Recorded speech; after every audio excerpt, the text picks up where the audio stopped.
Hey folks, this is Bill from Little White Dory. We're down in the basement and we're trying out a new camera. I thought maybe it's time I should do a little bit of a video where maybe I show my face and I can take the time to talk about the grow operations that I have here. I've got all kinds of weird stuff happening, and let me flip the camera around and I'll give you a little bit of a tour.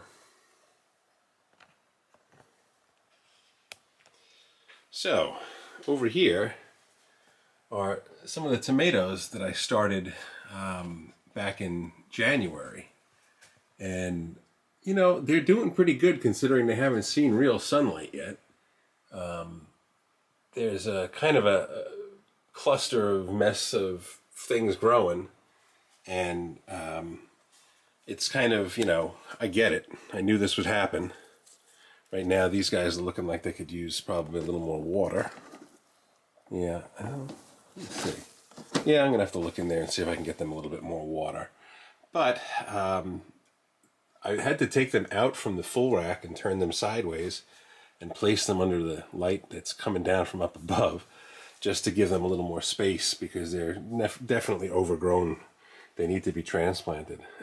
Last year this happened and I just kind of let them go. But as I take a look like at this particular plant right here, I'll just try to separate it out a little. It's kind of Velcro effect. There we go.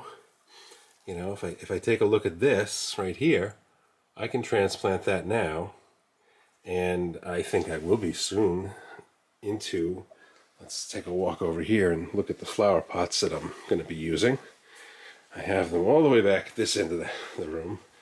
We've got a couple of cases of different size flower pots. Last year I used this to bail myself out of a problem, which was that I let things get too big. And this I got at the dollar store. I got them again this year at the dollar store as well. Well, actually I didn't buy this style at the dollar store this year. I have leftover from last year. This I bought at the dollar store. And as you can see, I've got about 36 of them, I think, there. And I think I have another 30 or 40 of them in the back of my car. But these different size plants, or pots right here, I'll take a look at these. Let me set them up someplace where I can explain.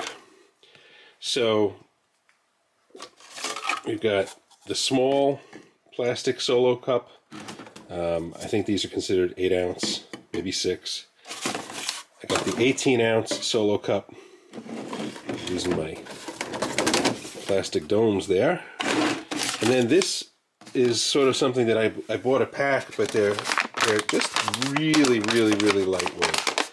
They probably would do an okay job, but I don't know how well they'll move around, and if they don't hold up to that, that could be a problem for me. And I got this one, and this is the one that I like.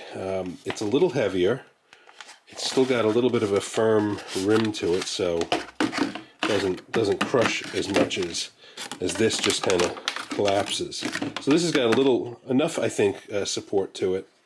And then this one was the next size up. This is I think there might be a standard size for this in the industry, the nursery industry. So this one was about 50 cents each. This one was probably 26 cents a piece. This was a little bit less, and then these are $2.40 for $10, or this time I got them for $8 because Costco had a sale on them. So those are the size pots that I'll be transplanting stuff to. In the meantime, you know, we've got our box of seeds here that what I do is, you know, as I kind of figure out which ones I want to plant, I'll take them out and I write on the back. Let's see, I should have some over here. I think that I have that written on. No, I have some over here that I'm starting though. And what I'll do is I'll write, so for instance, this would be pink tray number 1, pink tray number 2, etc. I'll write that on the back of the seed pack, and I'll indicate, you know, what was the date that I planted them, and the number in each tray. And I'll give the, you know, so ID the tray, and I'll also talk about the number of the seeds in the tray. Sometimes I'll put 2 per cell, sometimes it's just 1. So, needless to say, I'm trying to get some of the bigger plants started first. So, I think I did, let's see, well, let me move this table out. And I can show you what else I've got. So down in the bottom racks here, these two layers, I have two heat pads. I'm not using either of them at the moment. I have one large heat pad next to the garbage can here. Let's move this out of the way. And in here I get 4 10 by 20 trays. I happen to do one extra, so I have a single mat, which is what I started out my first year, just having these 2 mats, and rotated everything off the 2 mats. Well, I upgraded and made it so that it was a little easier and I can get a bunch more going at the same time. So they'll sit in here. These are tomatoes that I started, I think it was on Tuesday. I don't have that in front of me when. Probably on the 3rd day. I may take them off of the heat today or tomorrow. If I open up and see any sprouts, then I'll pull it off. And then from there, I move them up. The first layer here doesn't have any lights, doesn't have any heat. So in that sense, I can move them there and they'll just get a little more time with the blackout cover on them without any extra heat. Then I can move them up to this tray, or this shelf. I'm going to see, I think it's this one, is the next highest, and then they get a little higher, and then the top one is my highest until I have to take out. So you can see that I put those, those two up there. I put the same here, but you can see they're already hitting the lights, which means I think I'm going to have to move this shelf up a bit because I'm going to need a little more time to keep these things going. What I will do eventually, and I did take it out, let's see, I have it over here. I bought a 50-watt bulb set up here. Now, Danny, you've got a couple. This is, can be suspended from above. I'm going to wire that into a 3-prong extension cord probably. And I'll have this mounted probably here. Whoops, there we go. Mounted here, and I'll clear out this space underneath and put this table, this folding table that I have here. All right, I'll put that. Let's see, I think I'm as wide as I can get. Yep. So this is a new camera, and I'm kind of getting a little handy with it. But this table will go over here. I have some others like it, and I'll have that light hanging down from above. So it's nice. It'll fill my needs for now. It'll get me to the point where I can get these things out of the house and into a greenhouse outdoors. But it is only the end of February, so I have another probably 4 weeks of having to deal with this. So these are the tomato plants. Down here we have our peppers. It'll be easier if I take them out and show you them this way. These are doing well. Some things have, tried and didn't survive. Over here I have the first batch of peppers. Let's see if I can scoop this out. Yeah, there we go. Whoa, there we go. That was almost a loss. So they're doing good. They look happy. I'm feeding them basically just water. There is a small amount of a organic fertilizer that I'm using. Let's see, I have that over here. And it is called Ocean Solution. It's a 203 fertilizer. It's really highly concentrated. This is my second bottle. So last year I had a bottle. This is the leftover from the second bottle last year. And then I have somewhere over here, hopefully. Yeah, I have a bottle of it over here. Should probably keep it out of the light. Now that I see that the sunlight's coming in there, I'll put that over here. But another bottle. And I'm mixing that. Well, I was going to mix it into this barrel, but the barrel had a leak. So what we did was we went to the other option, which was to get one of these, I think it's only a 3-gallon bottle. I think they used to call them 5-gallon, but that I think is only 3. I have my hose here, which I don't know if the lighting is going to be great, but what I did was I had access to my water line going to the back of the house, and then this is the feed to the cottage. Well, we tapped off of that. We put a place that I could tap in and blow air in if I wanted to blow the garage out. And from there, I put on a pressure regulator, regulated it down to about 7-8 pounds. And then I have a short hose that, to keep it out of my way, I have it running up in the rafters here. And then it comes back and around and down here. And then I've got this little, wand, if you want to call it that I don't use really as a wand down here. I just use it as a valve to control this. But we fill up the 3 gallons of water, we let it sit, get it to the room temperature. So this was filled this morning. I won't use it till sometime tomorrow, but I'll mix the fertilizer into that and have a batch of it ready to go. I then use, it's funny, I have these Brita, this Brita filter here, because to get them started I run it through a Brita, take out some of the chlorine. And then I have these pitchers. So these two have water in it. Again, they're coming to room temperature, and had a little left over, so I put it in the little tub there. But the water I get to room temperature, I put that little bit of fertilizer in it, and I bottom water almost everything. I was in here yesterday evening. As I'm looking in here, there's a little bit of moisture still in there. Same here. Some of the tomato plants, you know, if I lift this, you can see there's roots hanging in there.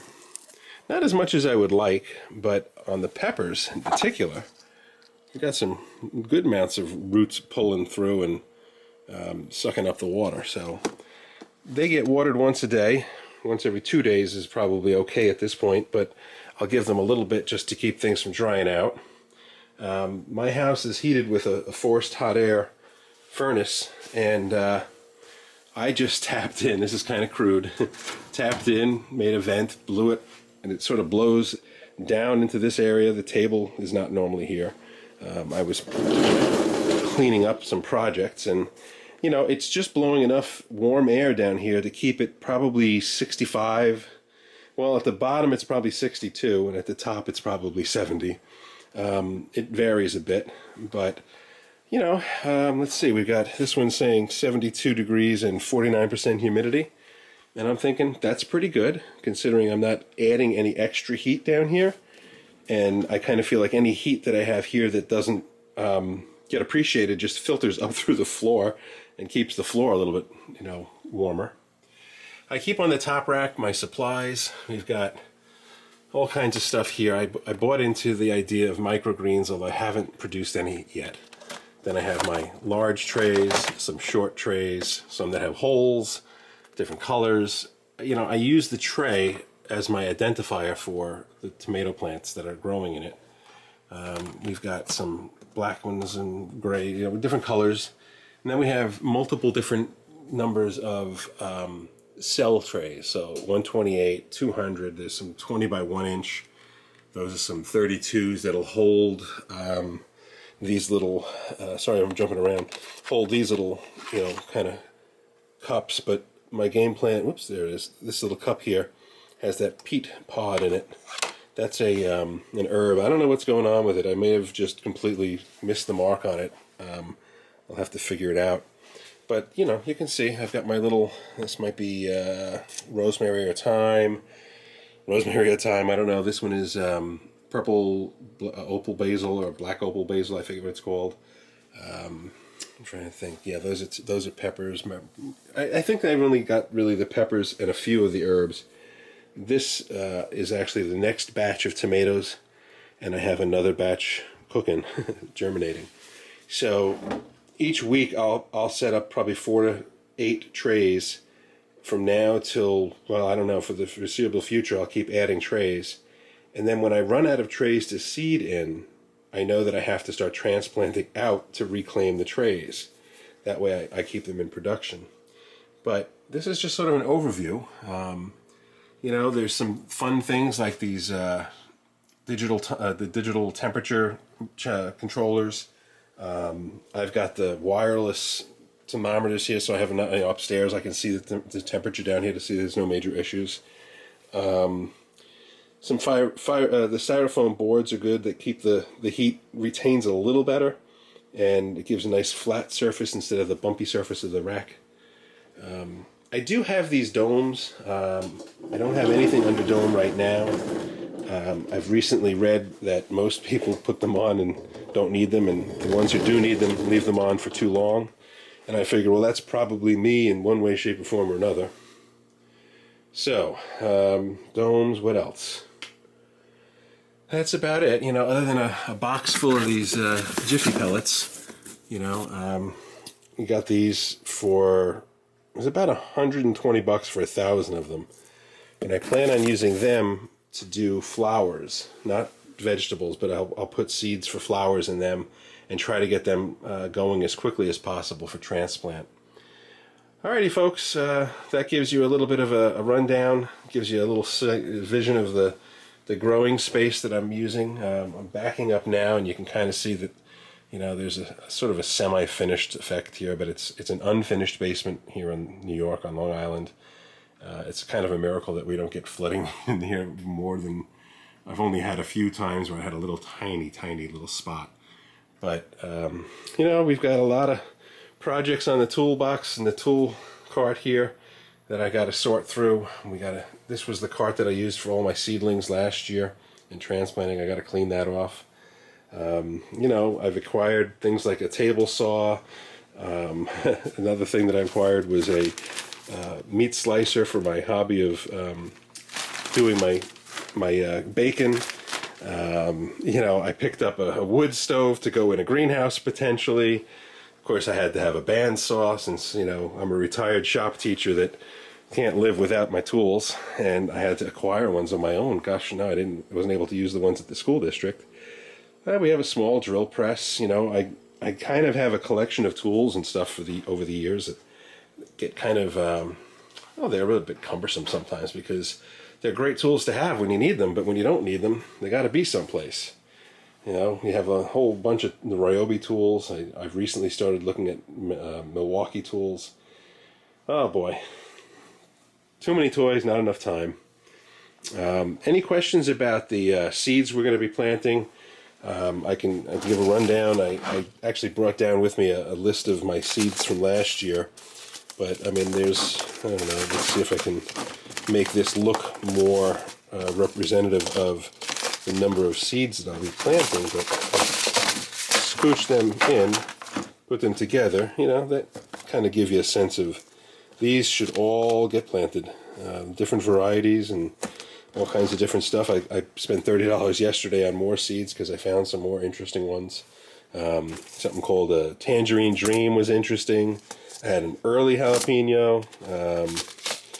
I thought this was an interesting one. It's called well, you tell me, is it a hybrid or is it an heirloom? Or is it, you know, just, you can call anything you want, and some people just like to think that an heirloom is somehow better. Other people like a hybrid. So I figured, you know what, I'll grow this one. I'll put this out and say, take your pick. Is it a hybrid or is it an heirloom? Or is it both? You know, but I have just an assortment of different kinds. Sweet banana, that was something people asked for last year, so I figured I'd do them this year. Some Big Reds, Marglobes, Homestead, Rutgers. Let's see, we got great pink Belgiums, some delicious we've done before. Romas, lots of Romas, more Romas. Oh, the orange, the Jubilee. That one was good. That one was really a good one last year. The Cherokee Purples, everybody knows them. Abe Lincolns were good. I got some called a Honeycomb Hybrid. You know, it's funny, after the fact I looked into it, I realized there's only 15 grams of seeds. That's probably going to be about a dozen seeds for $2.50. That's more than I would have wanted to pay. But we got the yellow pears. I can try one called a Jelly Bean. The Honeycomb, the Sweetie. Gosh, there's large red cherries. We've got the Boxcar Willie. I like that one. So we've got quite a variety. And last year, really all of them, as far as seedlings, they all did pretty well. I can't claim that one was, you know, brand was better than another. I have other seeds over here. These are where I have all the, I say the ones that I've intentionally bought and haven't planted yet. You know, Rob, Sapper Gardener, if you get to this point, I know your seeds are in here. I have to find them. We got this year's fall from Baker's Creek. I didn't really go through these yet. But we got some Black Beauties. Those look like they're going to be fun. Some flowers, the Berkeley Tie-Dye Pink, an orange icicle, the Blue Beauty, excuse me. I've had the Rebecca Allens. They were really good. This one, folks, the Great White, this tomato was my favorite. I would not have believed that this would have been the one I would enjoy the most. 2 years ago I had that, and it was amazing. Last year I made the mistake of selling the entire tray of the great white seedlings that I had to a landscaper that went by. When he saw them, he knew them. He said, "I'll take the whole tray. How much?" I said, "Listen, if you'll take the whole tray and I don't have to transplant, I'll give you a really good deal." I wish I would have saved a few. We had the mushroom basket. They were fun. And this year I'm going to try something called an Amish paste. So hopefully some people that like sauce tomato will get that one. And then there's just all kinds of other stuff that I'm going to plant this year. Because unlike last year, I didn't plan to grow a vegetable garden the way I was going to for selling things. In fact, let me flip around and we can see me. I'll talk to the camera again. All right, so we have to go into an editing program and make this a two-parter into one part. But last year I did not intend on selling vegetables. I was just looking to sell the seedlings. And then the idea of COVID being around and people looking for vegetables, it sort of hit me to say, well, why not get involved with growing the plants and selling the fruit? So I did. And that's how I wound up doing that. So this year I'm going to be more intentional about setting up gardens in the backyard rather, so that I have more vegetables. I'll be selling vegetables alongside my plants if I can. And who knows? We'll see. Alrighty, folks, that was just a little bit on the end that I wanted to turn around and face the camera again. This is a new camera, so I'm going to be editing it, and by all means, let me know what you think. Alright, so this is Bill from Little White Dory saying goodbye. If you haven't already, subscribe, hit the alerts or notifications or whatnot, and you'll know when I post another video that if you watch it, you can't have that time back. Just remember that. Okay, folks, bye-bye.